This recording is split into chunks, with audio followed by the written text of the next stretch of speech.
Estamos iniciando mais uma aula em Daniel 11. Já estamos há 2 semanas, 2 aulas nesse capítulo, que é um capítulo bem complexo por causa dos detalhes históricos, dos detalhes. Parece um relato histórico, na verdade é uma profecia que Deus deu através daquele mensageiro maravilhoso, aquele mensageiro assombroso que veio ao encontro de Daniel no capítulo 10, e estamos estudando agora esse capítulo que fala a respeito dos acontecimentos, e até lembrando que no capítulo 10 o anjo, ou o mensageiro, eu estou usando a palavra mensageiro porque nós não sabemos exatamente qual era a identidade desse mensageiro, porque a Escritura, o relato não fala se ele era o anjo Gabriel, não fala se era o próprio Deus na forma pré-encarnada, o aparecimento de Jesus em forma humana, ou se era algum outro anjo poderoso. Então, como as Escrituras não definem, e tem essa ideia assim, de que ele precisava de ajuda para desenvolver o combate, esse conflito com o príncipe da Pérsia, que estava impedindo, e o príncipe da Grécia, que estava para vir.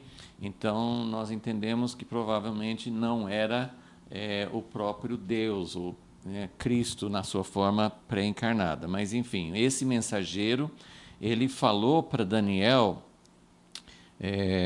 no versículo 14, Daniel 10, versículo 14, que ele tinha vindo para falar com Daniel, para falar o que aconteceria com o povo de Daniel, com teu povo, nos últimos dias, porque a visão é para muitos dias. Então, por isso nós estamos estudando alguns aspectos já cumpridos na história, principalmente essa primeira parte que estamos estudando, de Daniel 11, dos versículos 1 a 20, os primeiros 20 versículos, são fatos, para Daniel era futuro, mas para nós são fatos históricos. Então nós vamos orar, vamos pedir que o Senhor nos ajude, que o Senhor nos dê revelação, entendimento, como Ele deu para Daniel, que Ele possa dar para nós também. Pai amado, em nome de Jesus, estamos aqui diante da Tua Palavra, diante de uma revelação tão preciosa, de uma revelação que custou o conflito entre um anjo poderoso, um mensageiro poderoso, e o príncipe da Pérsia, que procurou impedi-lo de levar esse recado para Daniel. Então nós entendemos que era um recado importante, era uma mensagem muito importante, e continua sendo uma mensagem importante para nós, porque o Senhor incluiu nas Escrituras, porque tem muitas lições, e o capítulo continua falando sobre acontecimentos que ainda vão acontecer. Por isso temos mais interesse ainda em entender o que é que esse mensageiro precisava falar com Daniel, o que era tão importante e que causou um conflito, uma guerra para impedi-lo de levar esse recado. Então, Senhor, nós também estamos enfrentando sempre dificuldades para entender, dificuldades para ter realmente uma visão correta do que está acontecendo e do que vai acontecer. Pedimos a Tua ajuda. Sabemos que só o Senhor pode revelar, queremos nos colocar humildemente na Tua presença para que o Senhor nos dê entendimento nesta hora. Pedimos isso em nome de Jesus. Amém. Então, como nós estamos já numa sequência, não vou repetir, só para a gente retomar, capítulo 11, então, nós estamos... Eu vou continuar seguindo esse texto que eu passei, que estou colocando aqui como um recurso para essa aula, é um arquivo que chama Cumprimento Histórico de Daniel 11, de 2 a 20. Nós já vimos a primeira parte, os primeiros versículos falam do tempo de Daniel, né, que era no tempo do Império Persa. Então já tem alguns detalhes sobre os reis que viriam depois do rei que governava na época de Daniel.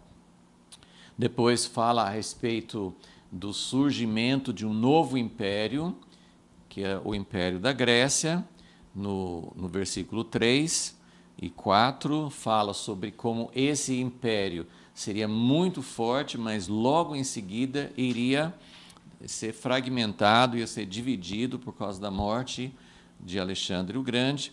E a partir do versículo 5 que começa a falar sobre esse assunto que vai continuar no capítulo todo, que os conflitos, até estou chamando a aula hoje de conflitos intermináveis entre esses reinos, que são 2 dos 4 reinos. O reino do Alexandre se dividiu em 4 partes, e 2 partes eram do Egito, o rei do sul, e da Síria, Babilônia. Era um território bem extenso, que era o reino do rei do norte, dos Seleucidas. Então, os Ptolomeus no Egito e os Seleucidas no norte, na Síria e na Babilônia. Então, esses versículos que seguem, nós vimos na aula passada até o versículo 9, mostramos como ele passa de vários reis. Se a gente não conhecesse a história, ia ficar um pouco difícil, porque no versículo 5 fala o rei do sul, depois um outro desponta, depois versículo 6, depois de alguns anos, eles se tornarão aliados. Mas já é uma outra geração, não é os mesmos reis do versículo 5. Então ele vai seguindo essas 2 dinastias, esses 2 reinos concorrentes, depois eu vou voltar nesse episódio. Nós relatamos um pouquinho desse episódio que fala que os 2 reinos, eles tinham muitos conflitos, eles estavam sempre fazendo guerras. Se você estudar esse período, que não é nosso objetivo agora, pode ser que no futuro, como eu já mencionei, talvez, se o Senhor nos permitir, nós possamos estudar esse período que é chamado de período intertestamentário. Então, o último profeta, a última escritura do Antigo Testamento foi Malaquias, e ele estava ainda no tempo dos persas, Malaquias. Então, tudo que aconteceu depois, Alexandre o Grande e esses reinos aqui, toda essa parte de história que nós estamos estudando agora, faz parte do período intertestamentário. Só lembrando aqui dessa cronologia que foi na aula passada. Então, aqui fala desde o tempo do cativeiro de Babilônia até poucos anos antes do nascimento de Jesus. Então, aqui uma pequena cronologia. E nós estamos nessa parte de Daniel 11, nós estamos nessa parte aqui, entre a morte, né? Fala sobre isso nos primeiros versículos de Daniel 11, mas a parte da história aqui, a parte que nós estamos estudando, os primeiros 20 versículos agora, nesse período entre a morte de Alexandre, 323 a.C., e essa vitória do reino Seleucida em mais ou menos 200, 198 a.C. Então, é um período de 100 e poucos anos. Esse é o período compreendido por essa primeira parte do capítulo 11. Depois o capítulo vai continuar falando sobre esse indivíduo Antíoco Epifânio, e vai só chegar aqui. Esse capítulo 11 não vai falar dos Macabeus e nem dessas outras partes que vêm pela frente. Então, nós estamos bem nesse período aqui, que seria o terceiro século antes de Cristo, o de 300 a 200, mais ou menos, antes de Cristo. Então, esse período da história, esse período do capítulo, dos primeiros 20 versículos do capítulo 11, é um período que está dando o foco, né, o telescópio, ele chega mais perto desse período da história e fala a respeito do que está acontecendo aqui. É claro que não é um estudo histórico. Se você for estudar esse período nos livros históricos, você vai ver coisas boas. Essa parte aqui conta em Daniel 11, ele tem um objetivo, ele só fala desses conflitos. É claro que nesse período, os Ptolomeus no Egito, eles construíram Alexandria, uma cidade famosa, eles desenvolveram várias coisas. Tem outros aspectos da história que estava acontecendo nesse período. Mas o que interessava, o ponto que Deus queria mostrar para Daniel e queria deixar registrado para nós, era um pequeno retrato, como se tirasse uma foto ou um vídeo, né? Fizesse um vídeo de detalhes que estavam acontecendo nesse período e o que isso tem a ver com o propósito de Deus, o que isso tem a ver com o plano que Deus estava desenvolvendo e o que isso tem a ver para nos ensinar. Porque a gente poderia resumir isso aqui em 2 versículos. A gente podia ter falado assim, olha, durante esse primeiro período houve muitas guerras entre um reino e outro. Uma hora um ganhava, outra hora o outro ganhava, e tinha muitas mortes e muitas guerras. Eles na história, eles enumeram essas guerras. Primeira Guerra Síria, Segunda Guerra Síria. Eles, assim, nesse período aqui, acho que são 4 ou 5 guerras que são enumeradas na história. Então, o que nós queremos entender com tudo isso são as lições, porque por mais que a gente estude, a gente não vai guardar todos esses nomes, assim, os nomes são praticamente idênticos, mas nós queremos extrair daqui algumas lições e queremos aprender o que Deus quis revelar aqui. Então, nesses primeiros versículos, nós falamos, e eu vou voltar nisso porque é um ponto importante, mas só lembrando que na aula passada, dos versículos 6, 7, 8 e 9, fala a respeito de uma tentativa de aliança por casamento. Tá? E falei sobre isso na aula passada, mas eu vou voltar porque nós vamos ver outra aliança, depois nós vamos tirar algumas lições. Mas eu vou continuar acompanhando essa folha, agora na página 2 desse arquivo aqui, desse texto, cumprimento histórico de Daniel, né? Nós estamos no versículo 10. Então, nós terminamos aqui, depois desse conflito, essa tentativa que não deu certo, para fazer uma aliança entre os 2 reinos pelo casamento. E é muito, assim, é muito estranho, é muito contrário a todo o propósito de Deus, que casamento é uma coisa linda que Deus instituiu. Deus deu um modelo da Trindade, Deus deu um modelo de unidade por meio do casamento, e aqui nós vemos o casamento sendo usado para desfazer um outro casamento e para fazer um tipo de uma aliança que a gente pensa, Deus quer aliança, Deus quer paz, Deus quer união, mas foi uma tentativa totalmente errada que só produziu morte, traição e mais guerras. Então foi uma tentativa totalmente malograda que fizeram aqui. Então, no versículo 10, ele continua a história e fala a respeito dos filhos desse rei do norte, né?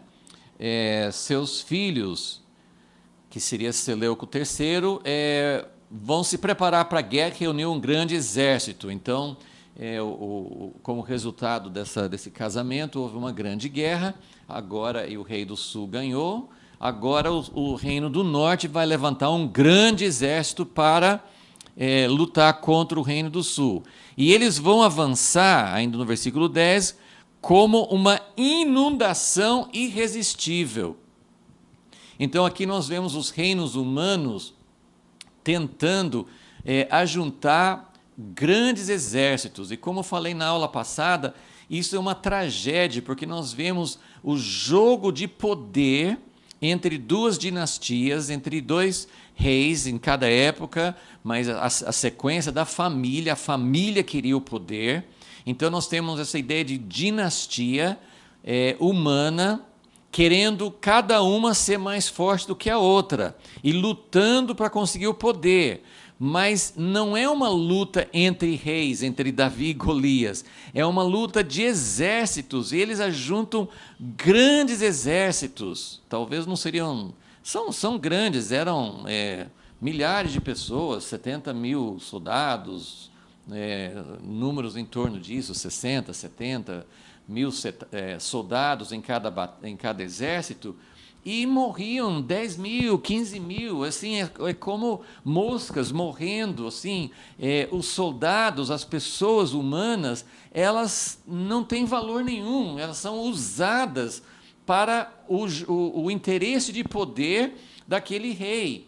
E é impressionante porque dentro de uma mesma geração, o mesmo rei, ele ajunta um grande exército, perde quase todos os seus homens, e daí a pouco ele ajunta um outro exército. De onde que ele consegue tantos homens e sempre morrendo e morrendo? Então, essa é a história humana, como as pessoas, como os súditos, como os cidadãos desses governos, como eles sofrem por causa do interesse de poder desses grandes. Então, seus filhos se prepararão e reunirão um grande exército. Ele vai avançar como uma inundação irresistível e levará os combates até a fortaleza do rei do sul. Então, na sua coluna paralela, nós entendemos que Seleuco III do norte reuniu um exército, mas ele não governou muito tempo. E aí seu irmão mais novo tomou seu lugar. Agora aqui entra uma figura mais importante, que é o Antíoco III, que é chamado o Grande. Ele é o pai de Antíoco IV, Antíoco Epifânio.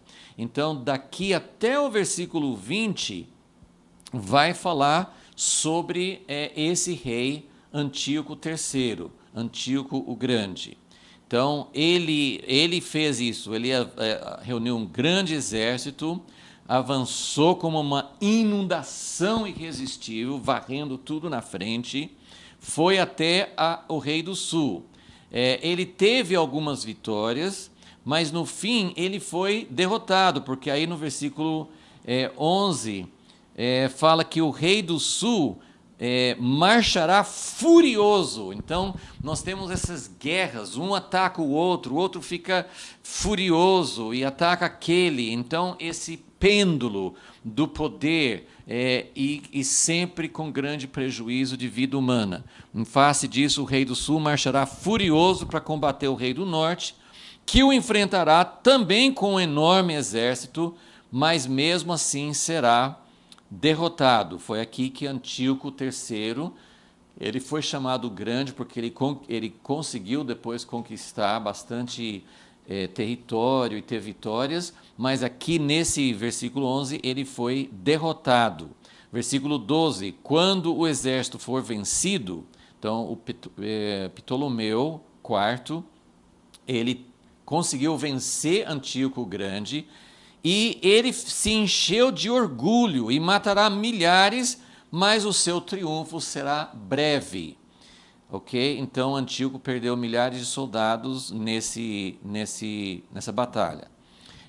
Aí vem no versículo 13. Então ele perde muitos soldados, Antíoco o Grande, mas no versículo 13 ele reúne outro exército, porque eles governavam territórios grandes, então eles obrigavam, era serviço militar obrigatório, e ele levava milhares de soldados, provavelmente quase sem treinamento, e ele reuniu um outro exército maior do que o primeiro. Depois de alguns anos voltará a atacá-lo com um exército enorme e bem equipado.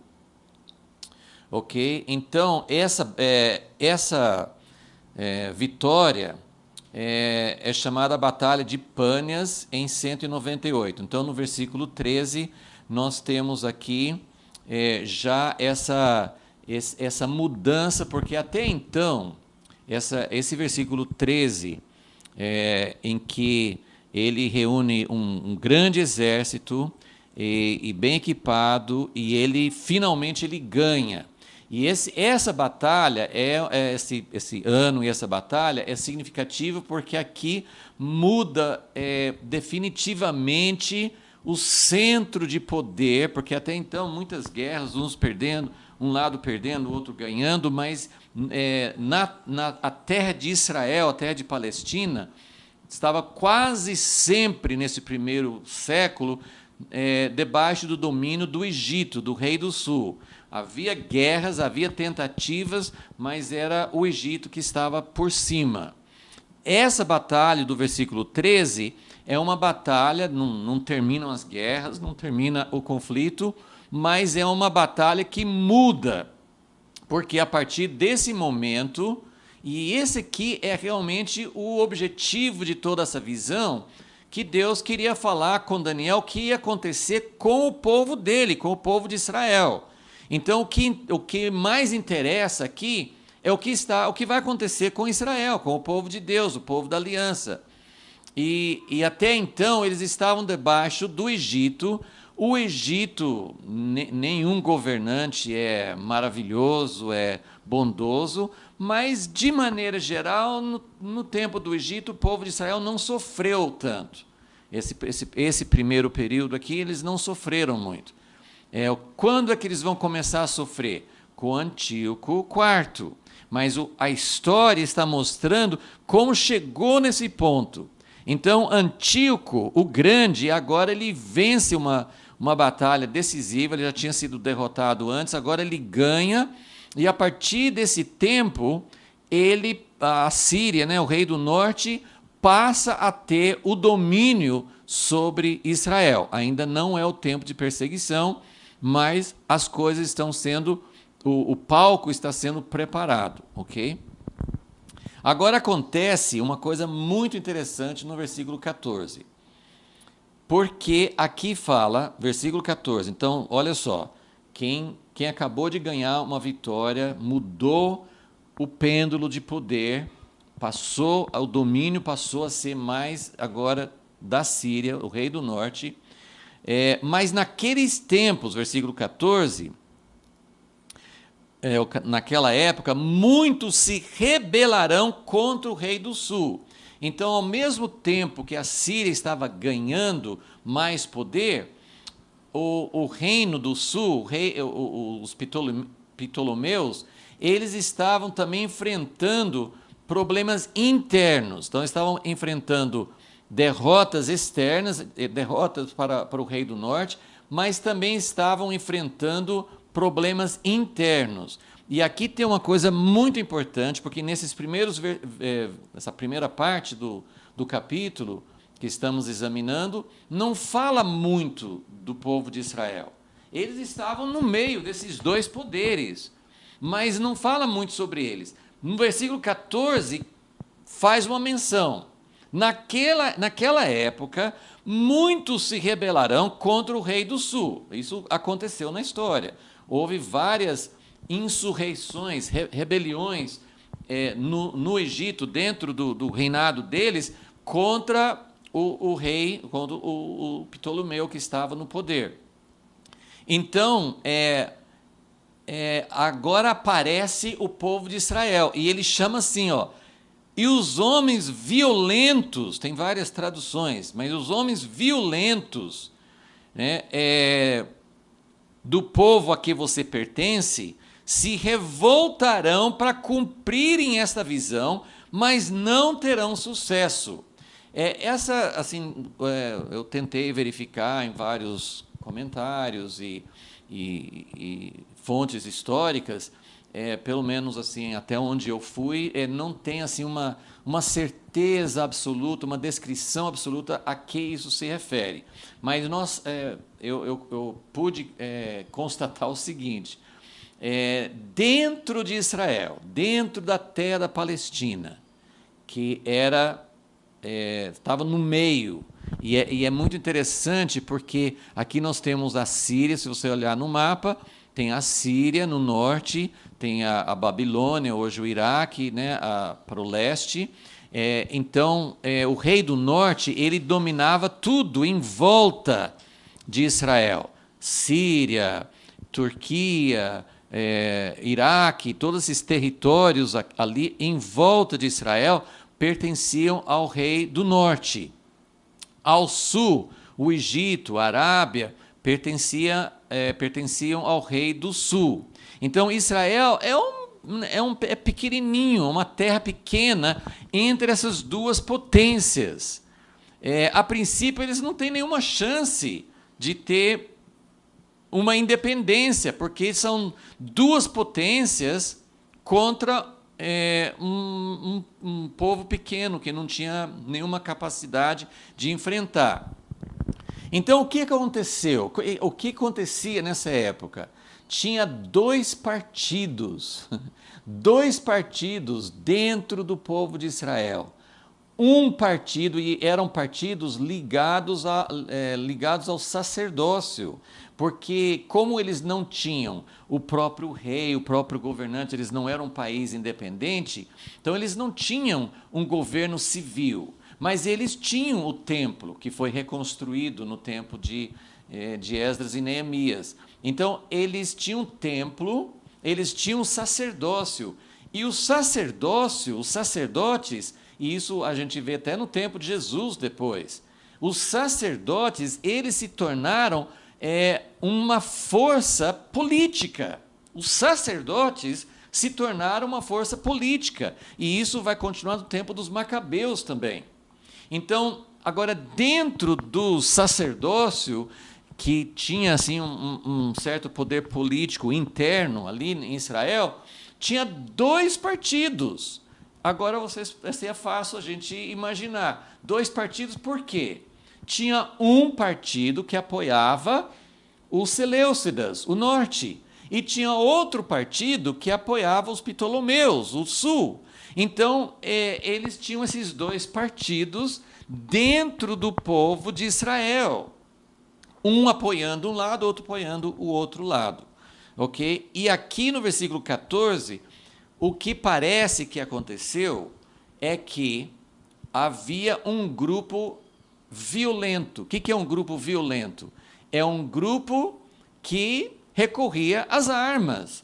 Era um grupo que apoiava lutar com armas.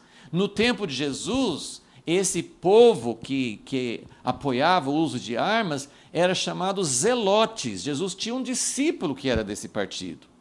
Então, os zelotes, eles eram, nesse tempo não chamavam zelotes ainda, mas eles, alguns apoiavam a ideia de pegar em armas e tentar lutar para defender seus interesses, ok? Então, por isso que eles chamam os violentos dentre o teu povo se levantarão para tentar cumprir a profecia. Isso também a gente não sabe, a visão, a profecia. O que eles estavam tentando cumprir? Então, nós não temos, pelo menos eu não descobri, um cumprimento, assim, como que a gente, assim, um documento histórico, exatamente o que eles estavam procurando, o que eles queriam. Mas tudo indica que, ainda que os Ptolomeus estivessem perdendo nesse momento da história, que acabou de falar no versículo 13, então, os Ptolomeus estavam perdendo, mas tinha um povo, dentro do povo de Israel, que estavam apoiando os Ptolomeus. E tinha um povo que estava apoiando os Seleucidas. E esses violentos, eles parece que estavam apoiando os Seleucidas. Então, os Seleucidas estavam ganhando. Só que ainda nesse tempo, antes de ter um domínio completo, o rei do sul, ainda que ele tivesse perdido, eles ainda tinham, durante um breve período, eles tinham ainda o poder sobre a terra de Israel. Então, esses violentos que estavam apoiando o lado vencedor, estavam apoiando os Seleucidas, eles ainda foram castigados, não sabemos se eles foram mortos, mas eles foram punidos, eles foram vencidos pelo rei do sul. Então eles não tiveram sucesso. Os homens violentos do povo a que você pertence se revoltarão para cumprirem essa visão, mas não terão sucesso. Eu vou voltar a falar sobre isso depois, mas é importante pegar essa ideia, porque isso aqui é um ponto muito importante, acho que é uma das lições mais importantes de todo esse trecho que nós estamos estudando, que mostra uma coisa importante para a gente aprender. Bom, depois no versículo 15 continua falando sobre a vitória cada vez maior do rei do norte. Ele virá, construirá rampas de cerco, conquistará uma cidade fortificada. Então, ele foi, depois da batalha de Pânias, em 198, ele foi conquistando Sidom, ele entrou em Jerusalém, ele foi conquistando as fortalezas que o Egito ainda tinha. Então, o versículo 15 está falando assim, que as forças do sul não puderam resistir, mesmo as melhores tropas não tinham forças para resistir. E aqui tem essa frase que caracteriza o que os reinos humanos querem.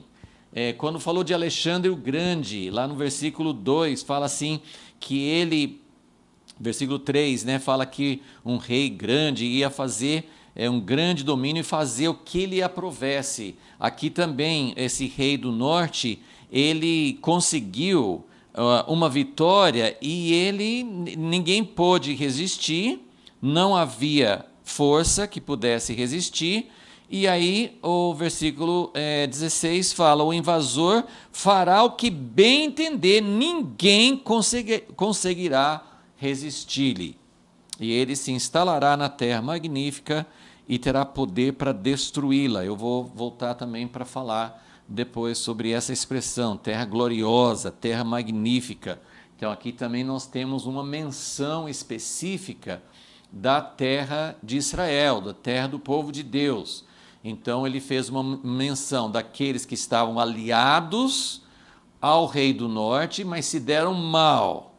E aqui nós temos também que o rei do norte entrou, depois todas as suas vitórias, ele conseguiu entrar, tomar posse, apoderar-se da terra de Israel, que até então era debaixo do domínio do Egito.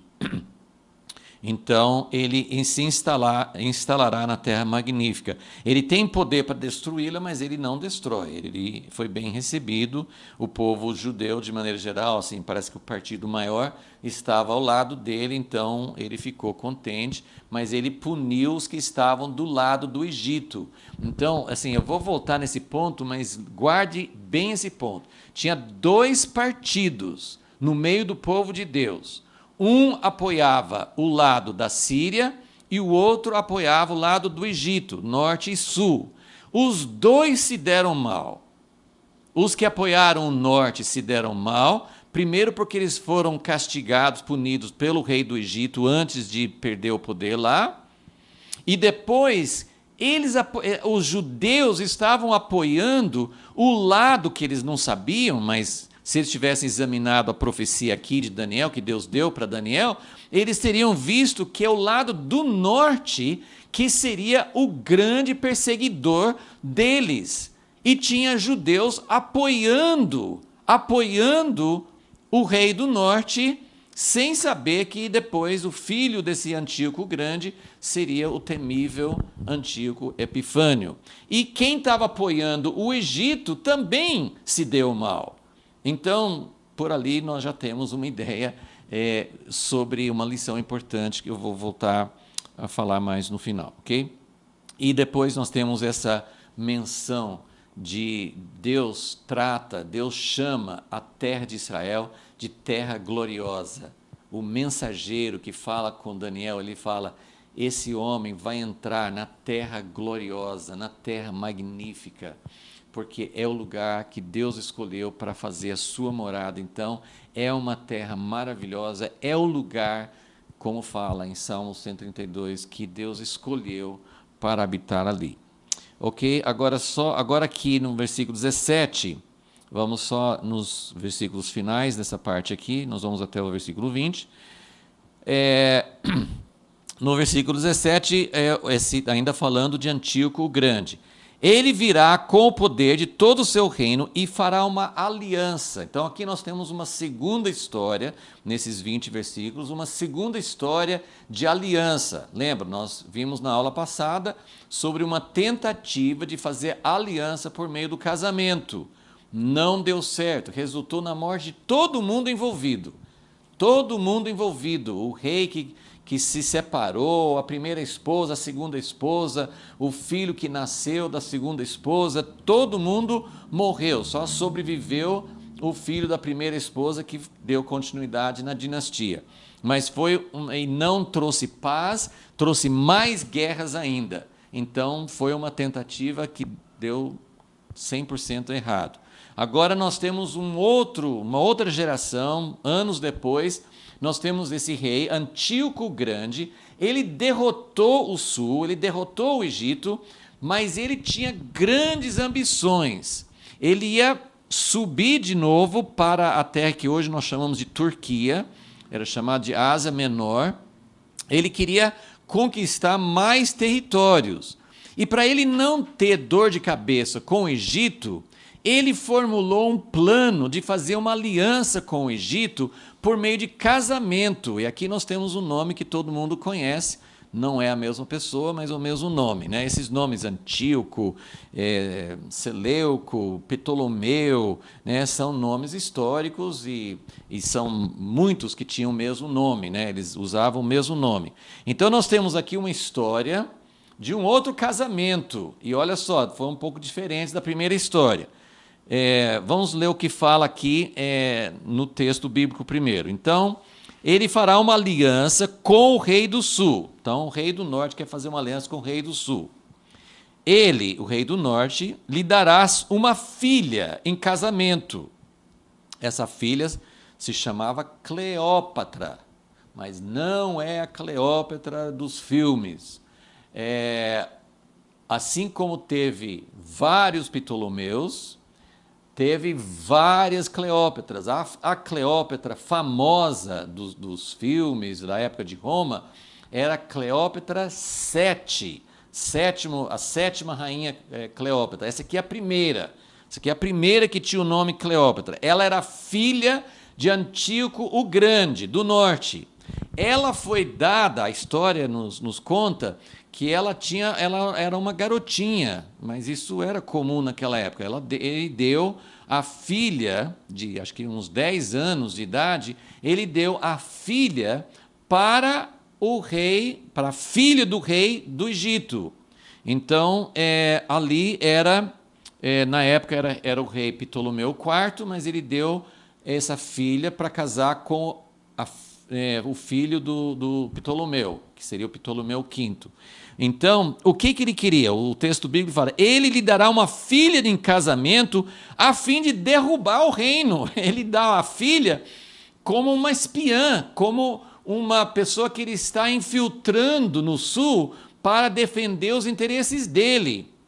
Ele vai embora para uma outra região, para travar uma outra guerra, e ele quer que a filha dele case com o filho do rei do Egito, para que a filha Cleópatra possa defender os interesses e ser não sei exatamente a estratégia, mas era para que o Egito passasse a ser parte do reinado dele. Então, ele lhe dará uma filha em casamento a fim de derrubar o reino, mas o seu plano não terá sucesso. Outra vez, não teve sucesso, nem ajudará. O que aconteceu na história? Aqui ele não explica, né? No texto bíblico não fala, só fala que não deu certo. O que aconteceu? Pelo menos não começaram a se matar, como na primeira história do casamento. Mas essa menina, Cleópatra, que casou-se com Ptolomeu V, ela passou a ser leal ao marido dela. Ela não defendeu os interesses do pai dela. Então, o plano de Antíoco III, Antíoco o Grande, não deu certo, porque a filha dele deixou de ser leal ao pai e passou a ser leal ao marido. Inclusive, o marido dela depois morreu e ela continuou como rainha, mas continuou sendo, buscando o interesse da dinastia na qual ela entrou. Então, não deu certo o novo plano. E aí conta que Antíoco Grande voltou a atenção para as regiões costeiras, isso é lá na região que hoje é Turquia, tomará muitas delas, mas um comandante dará fim à arrogância dele e lhe devolverá a sua arrogância. Depois disso, ele se dirigirá para as fortalezas de sua própria terra, mas tropeçará e cairá para nunca mais aparecer. Então, nós não vamos falar muito sobre isso, mas Antíoco III, o Grande, que conseguiu conquistar a terra de Israel, conseguiu estabelecer o Reino do Norte como mais forte, mas é aquela história, os que buscam poder nunca se contentam, então quer mais e mais e mais. Então ele foi buscar, ele foi tentar conquistar mais territórios, e nessa época a força de Roma estava subindo. Roma já tinha conquistado a Grécia, propriamente dita, a Grécia. E Antíoco III, ele foi enfrentar o comandante, o exército romano. E foi ali que a arrogância de Antíoco foi devolvida pelo novo comandante romano. Antíoco foi derrotado e ele teve que pagar impostos pesados, e ele foi saquear um templo pagão e para conseguir pagar o imposto, e lá ele foi assassinado, que fala aqui no versículo 19, ele tropeçará, cairá e não será achado. E aí o último versículo, que é versículo 20, o sucessor de Antíoco IV, o sucessor de Antíoco III, o Grande, era o irmão dele, Seleuco IV. Ele tentou também pagar impostos de Roma, mas ele também foi assassinado por uma conspiração. Essas histórias são cheias de traição e muita morte, assassinato. Então, isso aqui é o palco que vai deixar tudo pronto para no versículo 21, que nós vamos estudar a partir da próxima aula. 21, se levantará em seu lugar um homem vil, que é Antíoco IV. Então, nós vamos parar na sequência histórica aqui. E agora eu só quero tomar um tempo para a gente tentar extrair daqui algumas lições importantes para que nós possamos entender o que Deus quer nos mostrar, que Deus queria mostrar para Daniel, e o que Deus quer mostrar através dessa história. Então, primeiro, assim, eu já mencionei isso, agora se você pegar no seu esboço, o esboço mesmo dessa aula, na letra C, número 4, eu fiz uma relação até grande de palavras ou temas importantes, porque assim, tem uns detalhes aqui dessas histórias, e são algumas dessas histórias são realmente relevantes, são importantes para a gente entender o que estava acontecendo. Mas agora nós queremos focar nas lições que nós podemos aprender por meio disso. Então, a primeira coisa é que nós estamos estudando um período de conflitos. Como já mostrei, Deus deu para Daniel uma visão de reinos sucessivos. Então, aqui eu coloquei aqui na folha, aqui nesse flip chart, assim, nós estamos procurando entender algumas lições da história, a visão que Deus tem da história humana. Então, essa pequena janela, esse pequeno período histórico que está descrevendo aqui, nos mostra um quadro de toda a história. Essas histórias aqui, elas, de maneiras diferentes, em épocas diferentes, como eu já falei, assim, hoje os partidos políticos, às vezes até têm assassinatos, né, têm mortes mesmo, mas, em geral, os conflitos políticos, até entre países, não envolvem tanto guerras como no passado. Tem guerras até hoje, tivemos guerras recentemente, tem guerras. No século passado tinha muitas, nesse século XXI tem conflitos armados. Mas nós estamos vivendo numa época em que os conflitos nem sempre são caracterizados por guerras de armas, mas às vezes são outros tipos de guerras. Mas a guerra, esse tipo de conflito existe sempre. Então a história humana é caracterizada por uma sucessão de reinos. Então aqueles 4 reinos, Babilônia, Pérsia, Grécia, Roma, mostra aquela visão mostra essa sucessão de reinos humanos. Só que agora, nesse período que nós estamos estudando, entre o Reino do Sul e o Reino do Norte, esse período, dentro do período chamado grego, né, do período grego, dessa divisão do reinado do Império de Alexandre em 4 partes, então nós estamos dentro de um mesmo período, nós também vemos uma sucessão. Uma hora o rei do Norte ganha, uma hora o rei do Sul ganha. Então esse conflito entre 2 reinos paralelos, porque às vezes é uma sucessão. Tem o período de Babilônia, depois a Babilônia cai e ninguém se importa com Babilônia mais. Mas agora nós estamos vendo um conflito paralelo entre Seleucidas e Ptolomeus, entre o norte e o sul. Então, essa sucessão de reinos, ou esse conflito interno, é uma busca pelo poder. Então, assim, as pessoas às vezes não conseguem ver o que é o sentido da história humana.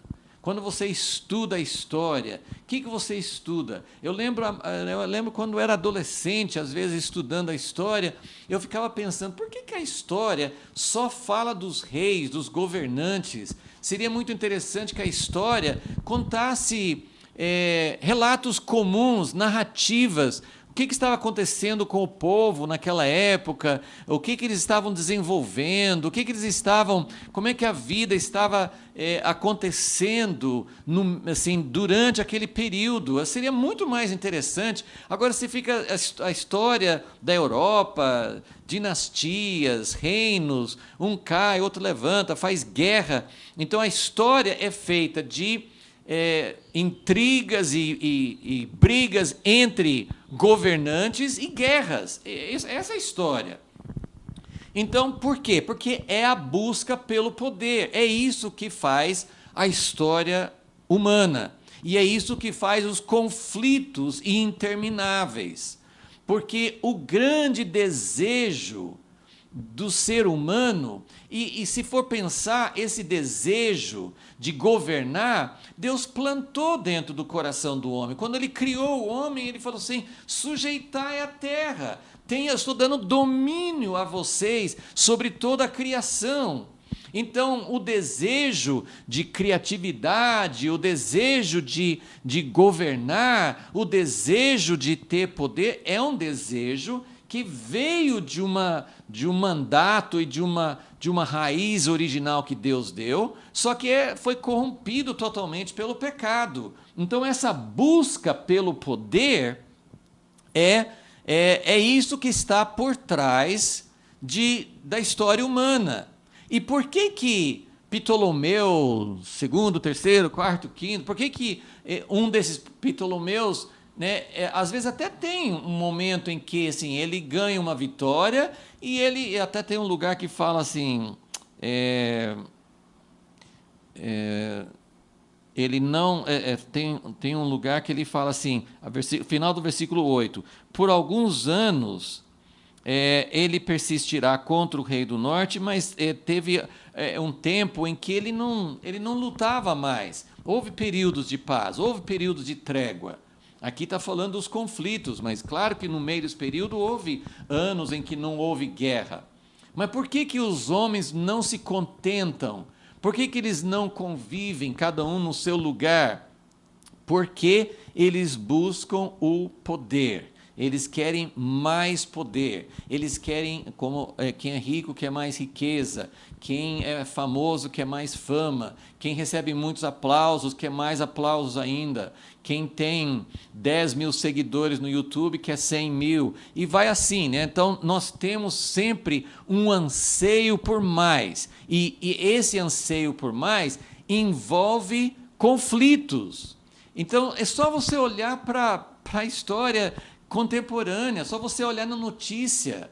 Por que alguém, um partido político, um governante, que ele chegou ao poder para poder fazer o bem para o seu país, por que ele não se contenta em fazer o que ele chegou lá para fazer? Mas não, sempre tem que ter um conflito, um adversário, tem que contender, tem que ganhar supremacia sobre o outro, tem que pisar no outro, tem que se perpetuar no poder. Hoje nós temos a democracia, que deveria ter uma alternância de governantes e tudo, mas as pessoas querem continuar com seu partido, com sua filosofia. Então nós temos toda essa busca pelo poder.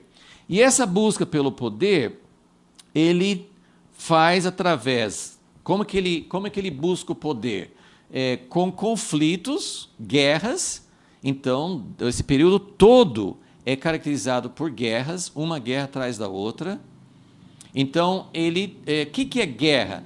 Quem é mais forte ganha. Quem tem, nem sempre, às vezes, quem tem o maior exército perde. Mas a ideia é, eu preciso ajuntar o maior exército possível para poder ganhar sobre meu adversário. Então, a busca pelo poder é feita através de guerras, de conflitos, de exercícios de força. Então, nesses poucos versículos aqui, nós vimos basicamente dois caminhos para para aumentar o poder, para chegar ao poder. Um é guerras, conflitos, força, e o outro é através de alianças. E como eu já falei, aliança é uma palavra bíblica. Deus é um Deus de aliança, Deus quer que a gente faça alianças. Mas lembra o período na história de Israel em que Josafá, um rei que servia a Deus, que era fiel a Deus, ele foi fazer alianças erradas, inclusive com o rei Acabe, que era do povo de Israel também. Então, por que não fazer uma aliança? Por que Deus não ia querer uma aliança entre esses dois reinos, o reino dividido, né, o reino de Israel, as 12 tribos ficaram divididos também entre sul e norte, né, entre Judá e as 10 tribos do norte. Por que Deus não iria querer uma aliança entre Josafá e Acabe? Mas foi uma aliança errada, porque não era uma aliança baseada, até Josafá tinha interesse, eu creio que ele tinha interesse em fazer uma coisa certa, ele era um homem de Deus. Mas Acabe queria aliança com Josafá para ele poder ganhar uma guerra contra os seus inimigos. Ele não estava interessado em realmente ter uma unidade que pudesse ser uma unidade debaixo do governo de Deus. Então, nós vemos hoje esse anseio grande, no meu coração, um anseio muito grande, por unidade no meio do povo de Deus, por paz com as pessoas com quem nós convivemos. Nós queremos alianças, nós queremos viver em paz. A Bíblia manda viver em paz. Mas essas alianças, então, eu queria então lembrar dessas duas histórias que nós vimos aqui nesses versículos. Uma em que o rei do sul, e se você está com aquela outra folha que eu coloquei aí, tem uma outra folha que tabelas, diagramas e mapas, ok? Na primeira página tem os reis persas, depois tem o mapa, e na página 2 tem a relação de todos os reis do sul e do norte, e embaixo, a última parte, tem os Ptolomeus e Seleucidas, em que você pode ver a sequência das duas dinastias. E você vê nesse diagrama dos Ptolomeus e Seleucidas, você vê ali as duas tentativas de unir as duas famílias. As duas tentativas. Uma foi com Ptolomeu III e Berenice. Ok? Então, na verdade, era Ptolomeu II, o pai de Berenice, que mandou a filha para se casar com Antíoco II. E para fazer isso, ele desfez o casamento que Antíoco II já tinha e resultou em traição e em morte. E depois, Ptolomeu III, o irmão de Berenice, foi fazer guerra, etc. Então, foi uma tentativa malograda de fazer uma união entre as duas famílias. Mas qual o objetivo de fazer uma união entre as duas famílias? De ganhar poder. Então, assim, se qualquer pessoa que tem um mínimo de entendimento assim, do que é o casamento, esses aqui não são pessoas que estão debaixo do governo de Deus, não são pessoas que estão procurando servir a Deus, mas o casamento que Deus colocou, que Deus criou para que fosse, como falei, um modelo da Trindade, um modelo de unidade. Deus pega pessoas opostas, homem e mulher. O homem é oposto da mulher em muitos sentidos. Então ele pega pessoas diferentes, pessoas com tendências, com genética, com biologia diferente. Ele une pessoas diferentes e mostra através do casamento. É um potencial. Quantos casamentos não mostram isso? Mesmo casamentos cristãos. Mas a ideia do casamento é realmente trazer a unidade, a verdadeira unidade, através de doação, através de sacrifício, através de buscar o interesse um do outro. Mas aqui não, essa aqui é uma aliança política. E quando você olha, né, para a política moderna, você vê isso, pessoas formando alianças, não por casamento. Hoje, geralmente, os partidos políticos não é mais por casamento. No tempo das dinastias, muitas épocas na história humana, isso aconteceu, igual isso aqui. Na Europa, em outros lugares, assim, acontecia esses casamentos políticos. Mas hoje nós temos alianças que são alianças espúrias, que são alianças sem a motivação certa. Então eu coloquei alianças traições, porque essas alianças elas não vão trazer um resultado positivo. Então as duas tentativas aqui nessa parte da história, uma só resultou em morte e traição e guerras, mais guerras. A segunda, que foi entre Ptolomeu V e Cleópatra I, até deu certo. Deu certo em qual sentido? Os dois formaram um casal, Cleópatra não deu sequência no plano traiçoeiro do pai dela, e ela ficou com o marido dela. Deu certo assim, como casamento, como, não sei se eles viviam bem ou viviam mal, mas deu certo como, assim, os dois ficaram juntos. E deu sequência. Então, houve até uma mistura das duas dinastias, houve uma mistura. Mas a intenção de Antíoco, o pai, né, Antíoco III, o pai de Cleópatra, o objetivo dele, a intenção dele não deu certo, porque ele queria usá-la como um instrumento para domínio, para que ele pudesse dominar o Egito por meio dela. Então nós temos essa busca pelo poder, e nós vamos ver isso continuando nesse capítulo 11. Ele vai falar de alianças, nas próximas aulas nós vamos ver isso. Alianças, então prestem bem atenção nisso. Tudo que tem de genuíno, de autêntico, no plano de Deus, tem a falsificação. Tudo. Então, tem a unidade, plano de Deus, unidade, tem unidade falsa. Tem aliança no propósito de Deus, tem aliança errada, por motivos errados, com, na verdade, alianças que são feitas para trair o outro. Antíoco deu sua filha para trair a dinastia dos Ptolomeus. Então, é uma aliança feita com intenções erradas. E é claro que na política nós vemos muito isso, e isso acontece em muitas áreas da vida humana, infelizmente até mesmo dentro da igreja, como eu sempre enfatizo, que todos esses princípios, infelizmente, podem ser vistos também na igreja.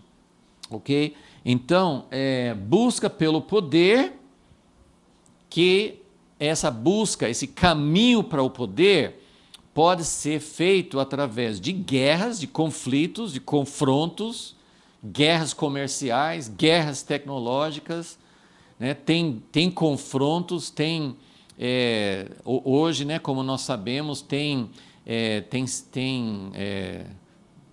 pessoas, né, cientistas, ou como nós chamaríamos assim, de desenvolvedores de informática, que estão fazendo guerras, né?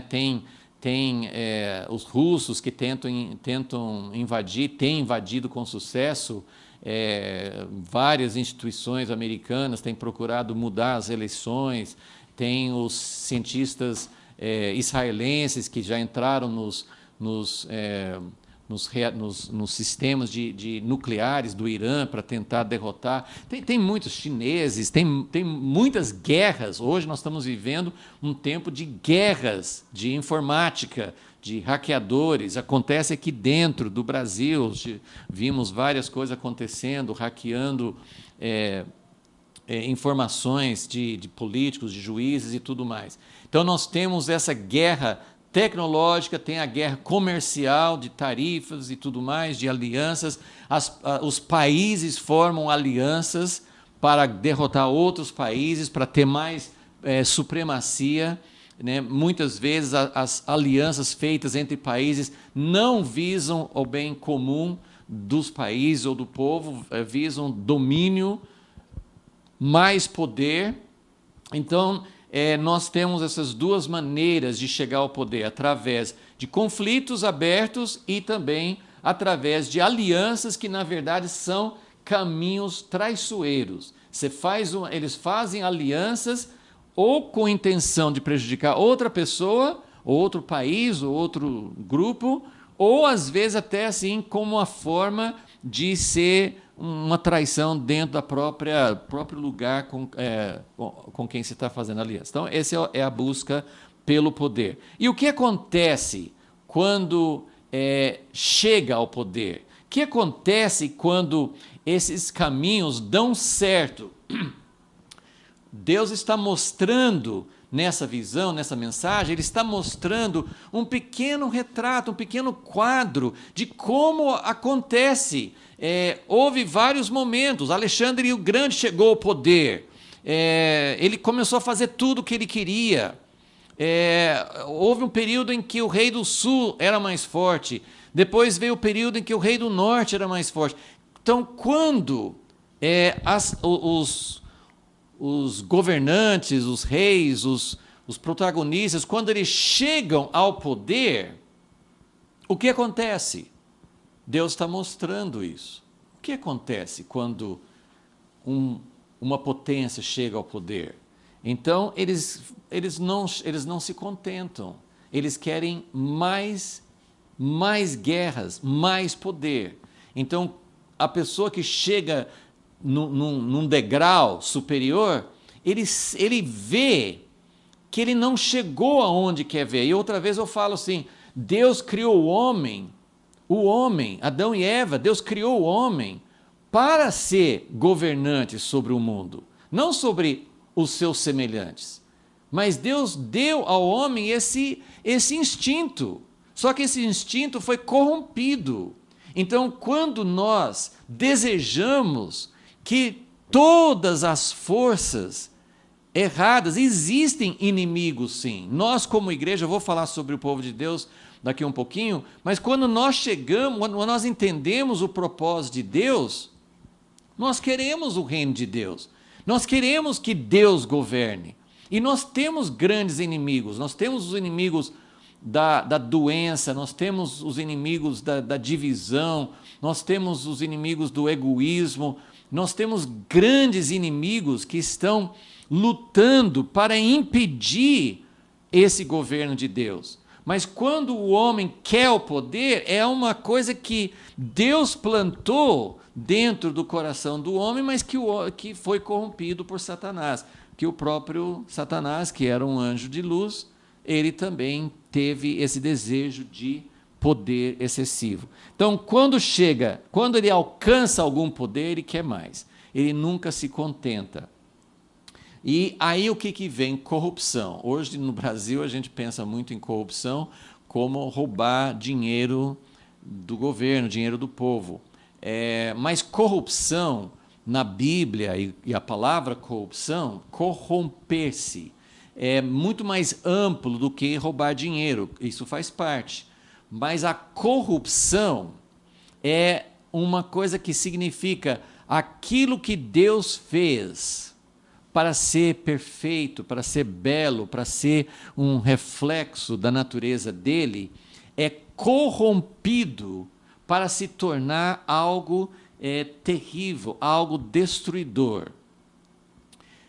Tem um princípio que temos falado bastante, assim, que quando o homem, um governante, um rei, qualquer pessoa, quando ele alcança uma posição de poder, ele começa a se tornar independente de Deus. Quando o homem avançou muito na ciência, os primeiros cientistas, durante a história, se você estudar a ciência tinha... os cientistas eram homens que temiam a Deus, eram homens, muitos deles eram cristãos, eram homens que buscavam a Deus. Mas quanto mais a ciência cresceu, quanto mais a ciência se exaltou, mais a ciência começou a ter uma atitude contrária a Deus. E é sempre essa ideia, assim, a gente precisa captar essa ideia. Quando o homem começa a subir, que é um plano de Deus, só que agora nós precisamos conhecer o caminho da redenção e não o caminho de domínio pela força humana. Toda essa busca de poder é uma busca errada, é uma busca de reinos humanos. E nós precisamos aprender a discernir isso em qualquer lugar. Na cultura, na ciência, nos partidos políticos, em pessoas que estão... isso acontecia dentro de Israel, por isso que eu sempre falo que isso acontece na igreja. Então, esse alcance de poder chega nessa posição que fala em 2 Tessalonicenses 2, falando do anticristo, fala que o homem do pecado, ele se assenta no trono de Deus como se ele fosse o próprio Deus. E, na verdade, toda busca por poder, em diferentes graus, tem a mesma atitude. E Nabucodonosor tinha isso, Belsazar tinha isso, todos os governantes, Alexandre o Grande tinha isso. Eles tinham essa atitude assim, eu sou poderoso. E essa frase que eu estou chamando a atenção, ele faz, versículo 16, Daniel 11, 16, esse Antíoco III, ele começou a fazer segundo a sua própria vontade. Ele se sentia capaz de assim, eu mando, eu faço o que eu quero. E isso tem até de um pai ou mãe de família, pode ter essa atitude, dentro de uma casa, dentro de uma família. E agora a frase que eu gostaria que vocês pegassem, tem uma frase que fala assim, o poder corrompe, o poder corrompe. E esse poder pode ser status, pode ser de governo, pode ser de dinheiro, pode ser de fama. O poder corrompe, e a gente já viu isso. Quantas histórias, se você já seguiu isso, quantas histórias tem de uma pessoa que ganha na loteria? Por que o cristão acha que não é correto? Que você fica gastando dinheiro, um tipo de jogo que você não tem muita chance de ganhar. Então você está jogando seu dinheiro fora. Mas por que a loteria, não tem nenhum versículo na Bíblia que fala que não pode jogar na loteria, porque não tinha isso. Mas por que o cristão entende que não é direção de Deus a gente jogar na loteria? Porque é uma forma de chegar, quem ganha um grande prêmio, quem ganha esse grande prêmio, ele chega de uma posição, muitas vezes, de pobreza, ou pelo menos de não ter muita coisa, ele chega, vamos dizer assim, do zero até lá em cima, num pulo só. Então ele ganha muito dinheiro de uma vez só. E eu não sei se tem alguma história, eu lembro que eu li umas reportagens anos atrás, que até onde a gente sabe não tem uma história boa de quem ganhou na loteria, se tornou feliz e fez o bem com aquele dinheiro. Geralmente dá origem a esse tipo de coisa, parentes brigando, às vezes muitas vezes a pessoa que ganha é assassinada por parentes que querem apropriar do dinheiro. Então, o poder corrompe. E o poder absoluto, quando alguém chega a ser um poder mais absoluto, corrompe absolutamente ou totalmente. Então, esses grandes ditadores, esses grandes pessoas que chegavam assim, a um poder muito grande, muito dificilmente algum monarca com grande poder, tem alguns exemplos, mas dificilmente eles usavam esse poder para o bem. Por quê? Porque ele acaba se assentando no trono de Deus como se fosse Deus. Então, isso é algo que nós precisamos entender aqui com essa história, né? Com essas histórias aqui. Isso mostra que quanto mais poder, mais você quer. Então, a pessoa sempre está brigando mais, fazendo mais guerras, pisando em mais pessoas. E aí vem a corrupção. A corrupção é corromper a sua própria natureza. E depois vem a queda. O que Deus está mostrando nessa história, vocês podem ver aqui. Ele ganhava uma vitória. Quem ganhava uma vitória ficava pouco tempo. Essa história mostra como esse pêndulo de poder dura pouco. Já houve histórias de governantes que ficaram muito tempo no poder, de impérios que continuavam mais tempo, mas em geral o poder dura muito pouco, é muito efêmero, é muito passageiro, ok? Então Deus queria mostrar que o poder, esses conflitos intermináveis, isso mostra o que acontece na história humana. Para nós, às vezes, alguém que está no poder, abusando do poder, às vezes parece para nós dura muito tempo, mas a consolação, o que Deus estava mostrando para Daniel olha, teu povo vai passar por todos esses períodos, teu povo vai passar por tudo isso, mas lembre-se, nenhum desses poderes vai durar para sempre. Ok, nós estamos aqui então chegando à nossa última parte aqui, e isso aqui, eu não vou fazer justiça a essa parte aqui, mas isso aqui vai continuar nas próximas aulas, então eu não preciso me deter muito tempo aqui. Nós vamos continuar com essa linha, porque, na verdade, a sequência do capítulo 11 de Daniel vai entrar mais ainda nisso. Então, nós vamos ter a oportunidade de falar mais sobre isso. Ok, então, a história humana é feita dessa sucessão e de tudo isso que eu acabei de descrever. Isso é um retrato da história humana. E isso acontece dentro de democracias, isso está acontecendo hoje. Então, essas histórias aqui, elas mostram para nós, tem muitas lições, e nós vamos continuar explorando isso nas próximas aulas. Mas agora nos interessa, eu tenho falado isso já, que a história humana só tem sentido porque esse sobe e desce, essa busca por poder, essa corrupção que sempre acontece quando alguém chega no poder, isso é desanimador.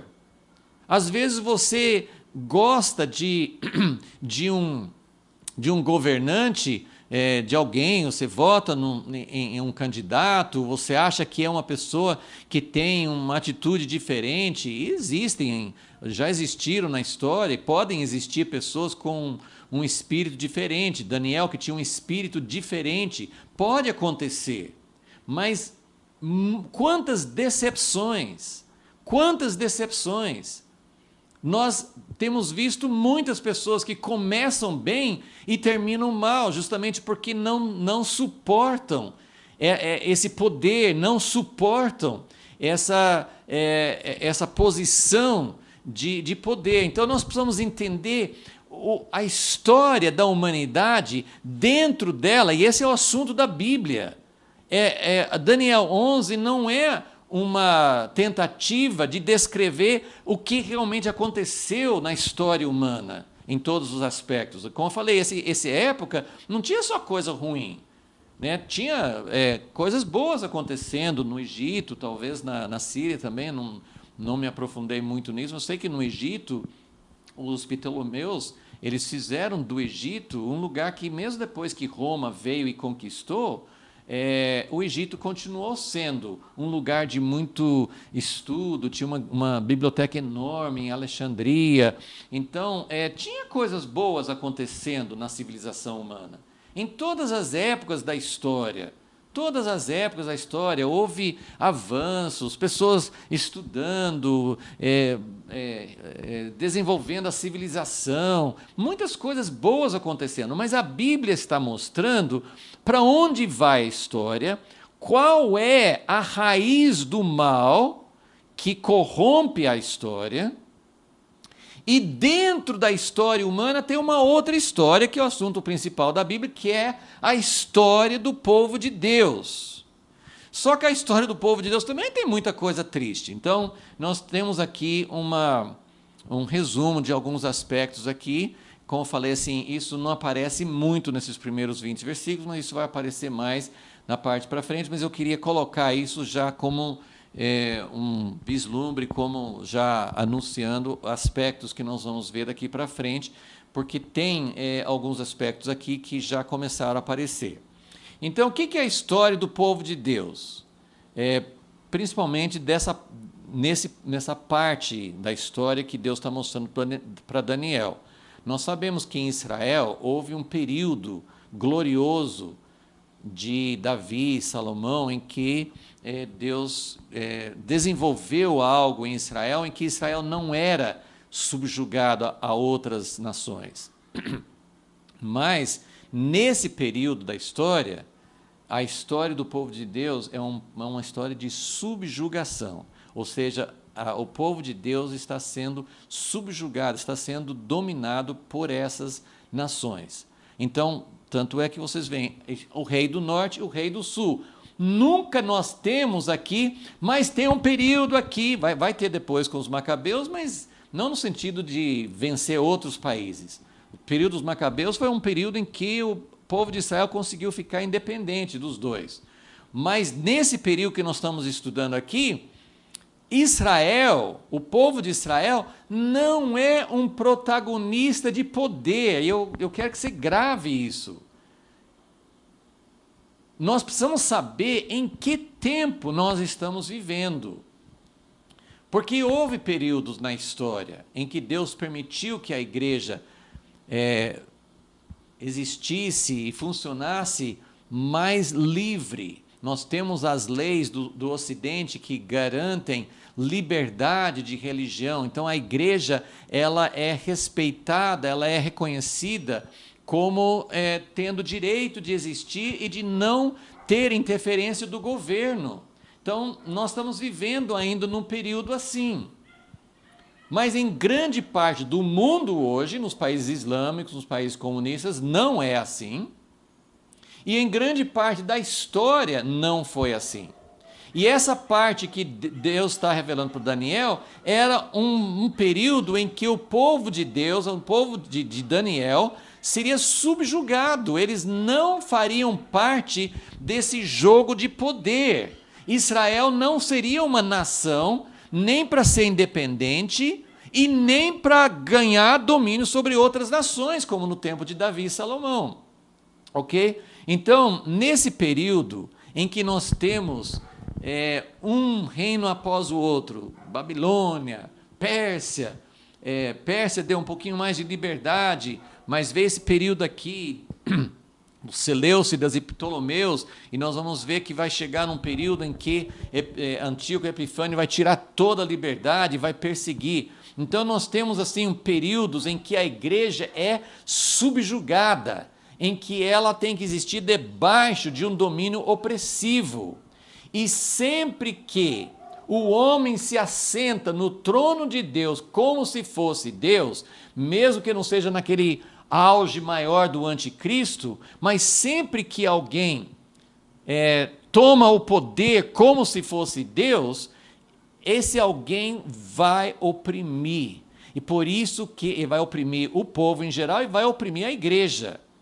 E por isso que eu quero só tirar, eu vou mostrar isso aqui rapidamente, que o nosso tempo está acabando, mas diante da subjugação, o que a igreja pode fazer? Ela pode ter uma submissão depressiva. O que significa isso?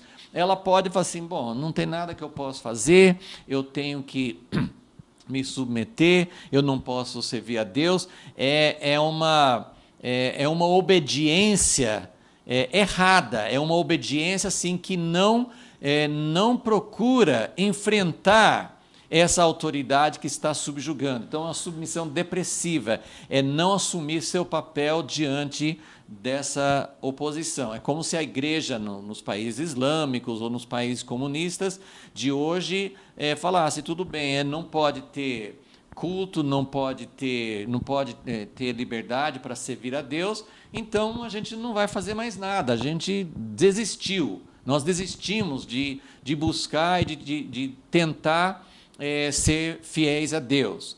Agora, essa é uma reação errada, não é isso que deve acontecer. Agora, a outra coisa que entra naquele exemplo que eu falei do versículo 14 aqui, que os violentos entre os judeus, eles assumiram lado, e não foram só eles, né? Como eu falei, tinha 2 partidos. Então, tem uma tentativa de resistência com armas humanas.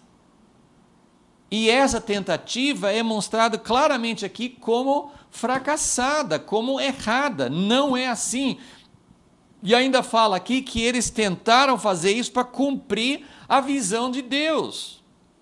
Então, quando a igreja tenta ir contra a submissão depressiva e se tornar uma força e entrar assim, com armas, resistência, né, muito tempo, né, teve grupos, né, na igreja católica, nas igrejas protestantes, tem muitas ligações erradas que o povo de Deus faz com o Estado. Eu coloquei 2 aqui.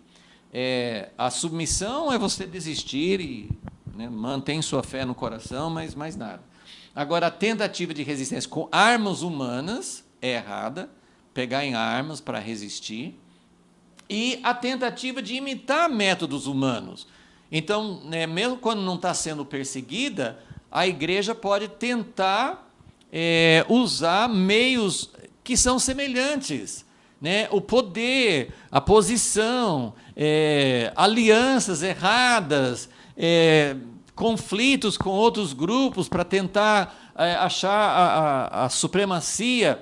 Então a igreja tem imitado muito. A Bíblia fala muito sobre isso na história do povo de Israel, dizendo que eles faziam como as outras nações. Eles queriam um rei como as outras nações. Eles imitavam a idolatria, eles imitavam o sistema de poder. E a igreja até hoje tem feito a mesma coisa. Nós ficamos pensando que nós vamos avançar o reino de Deus por métodos humanos. Até mesmo a ideia, isso aqui é uma coisa para pensar, a linha divisória nem sempre é fácil de traçar. Porque a gente pode falar assim, é errado pegar em armas. Mas que tipo de resistência nós podemos ter? Então, às vezes é muito difícil achar a linha de resistência, a linha que Deus quer que a gente tome. Mas dentro dos métodos humanos, dentro da forma da gente lutar, né? Por exemplo, leis. É errado os cristãos apoiarem e até tomarem iniciativa para passar leis que ajudem a sociedade a ser uma sociedade mais justa e defender valores e coisas assim. Nós estamos vivendo num tempo que esse discernimento está ficando mais difícil. Porque como nós vamos implantar o reino de Deus? E é muito claro isso na palavra, que não é por meio de métodos humanos, não é nem por leis, por legislações, por apoiar um lado, qualquer um dos lados. A Bíblia não coloca que os Ptolomeus eram bons e os Seleucidas eram ruins, ou vice-versa. A Bíblia não fala isso. Por que tinha partidos dentro de Israel apoiando, uns apoiando um lado e outros apoiando o outro? Os dois estavam errados. Né? Depois, um tempo, se a gente for estudar o tempo dos Macabeus, os Macabeus conseguiram libertar Israel, mas eles fizeram da maneira certa. Isso foi um período em que Deus estava sorrindo sobre a nação de Israel e estava cumprindo sua missão. Então, precisamos entender, a história tem muitas lições para nos mostrar. E no final, então, Deus estava mostrando, olha, é um período de sofrimento. Então, todas essas alternativas aqui estão erradas. Todas. Agora, é um tempo de sofrimento. Estar debaixo de uma nação que oprime é sofrimento. A luta do povo de Deus para estabelecer, nós não vamos estabelecer o reino de Deus em plenitude sobre a terra. Nós não vamos fazer isso sem a volta de Cristo. Agora, o que pode ser feito? Essa é a grande pergunta. O que esse tempo agora, para que é? Então, nós estamos estudando essas profecias de Daniel, dadas no tempo do cativeiro, para entender qual é a estratégia de Deus para trazer o seu reino para a terra. Então, o sofrimento que é imposto sobre nós por essas forças que querem tomar o lugar de Deus e que fazem, assumem como se fosse o poder de Deus, traz uma disciplina, como no tempo do cativeiro. O povo de Deus estava sendo disciplinado porque eles não tinham sido fiéis a Deus. Então Deus pode usar leis e governantes. Deus permite que a Babilônia conquiste a terra de Israel e destrua a cidade e o templo como uma disciplina. Essa é uma parte do sofrimento. Mas também existe a purificação, porque Deus está usando esse tempo, todo esse tempo que nós estamos vendo aqui, que parece sem sentido, só guerras um contra o outro, não tem sentido isso. E onde está o povo de Deus? E isso é para nos purificar, isso vai aparecer mais na frente. E mostrando que a verdadeira vitória do povo de Deus vem pela derrota. Então, tudo isso nós vamos desenvolver mais, mas na próxima aula, talvez, eu vou falar mais sobre esse termo que Deus usa, que é que a terra é a terra gloriosa. Hoje não podemos examinar isso, mas nós queremos realmente aprender essas lições. Deus mostrou para Daniel, olha, o teu povo vai passar por todo esse período da história. Nós precisamos entender que a história ela vai continuar assim, até que chegue o momento em que esses ciclos vão acabar. Mas essa história dos reinos humanos, dos conflitos, essa é a história que daquela época e continua até hoje. E muito cuidado, muito cuidado. Assim como eu consigo ver, uma das coisas mais erradas que a igreja, eu estou falando em maneira geral, claro que tem exceções, mas de maneira geral eu posso falar que a igreja está tomando partido dentro dessas situações de política interna. Nós estamos vendo o rei do norte e o rei do sul, e para Deus os dois estão errados. Os dois representam o reino humano. E esse pêndulo, ele vai continuar até que Deus decida permitir o surgimento do pequeno chifre e o povo de Deus sendo preparado para sofrer, para ser purificado, disciplinado e para ganhar uma vitória final antes da vinda de Cristo pela derrota. Esse é o caminho. Esse é o caminho. O nosso caminho não é ser violentos entre o povo, apoiando um lado. E nem, talvez, mas nós não somos violentos, nós não estamos pegando em armas, ou nós não estamos fazendo política, mas o nosso apoio a um lado, isso ficou muito bem delineado nessa época, que o povo de Israel, nem todos, mas a maioria, eles estavam tomando partido. Dentro do sacerdócio, dentro daqueles que deviam ser representantes de Deus, tinha pessoas apoiando políticas. No tempo de Jesus, os sacerdotes eram contra Jesus, quiseram matar Jesus depois que ele ressuscitou Lázaro, porque essa ressurreição e o que Jesus estava pregando estava ameaçando o poder dos sacerdotes que estava apoiando Roma. Então, e Jesus não estava atacando Roma. Ele não estava levantando os zelotes para lutar contra Roma, mas o partidarismo, aquilo que apoia o partido, isso traz consequências negativas. Então, o que é a história do povo de Deus? Então, olha só como nós precisamos aprender a discernir quais são as características do reino humano. Dentro da política, dentro da igreja, dentro das nossas famílias, dentro de ministérios, dentro de trabalhos, empresas, nós precisamos aprender a discernir essas características do reino humano para que nós possamos entender como o povo de Deus deve traçar uma outra história. Senhor Deus, nós pedimos, Senhor, que o Senhor abra os nossos olhos, que nós possamos ver com cada vez mais clareza como o Senhor deu revelações para Daniel, mas deu entendimento. Nós queremos que o Senhor nos dê entendimento. Entendimento significa o que isso significa para nós. O que o Senhor quer revelar para nós hoje.